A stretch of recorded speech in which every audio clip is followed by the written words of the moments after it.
After losing everything, my marriage, job, and peace, I moved into a rundown cabin deep in the Pacific Northwest. No power. No plumbing. Just solitude. And a composting toilet I built myself. Locals mockingly called it the cabin loo. But to me, it was freedom. I'd wake to birdsong, chop wood, and fall asleep to candlelight. For the first time in years, I could breathe. Then came Karen. She lived 2 hills over in a polished vacation home. I met her at the farmer's market. When I reached for the same jar of honey, she sniffed.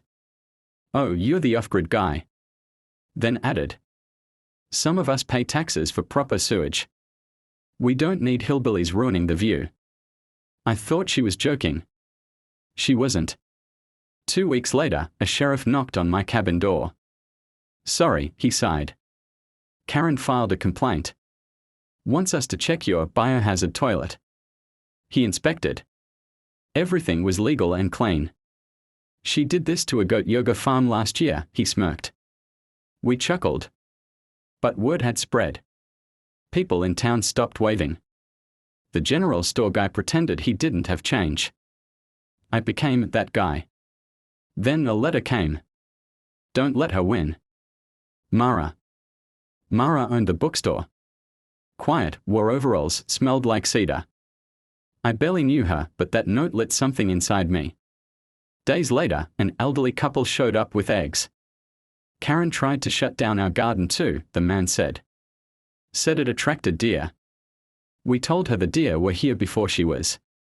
Slowly, kindness began to replace the cold. One weekend, I came back from mushroom hunting, and there they were. A dozen neighbors. Tools in hand. Hammers. Nails. Paint. Mara handed me coffee. "We figured your roof could use some help." Someone fixed my steps. A kid painted "Welcome" on wood.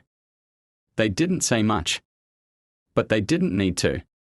Together, they rebuilt more than my cabin, they rebuilt trust.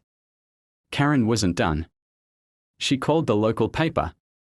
"Biohazard Hillbilly Commune," she said. The paper ran a feature titled, "Green Living in Riverbend." They photographed me. One photo captured Mara, handing me coffee, sunlight in her hair. It went viral.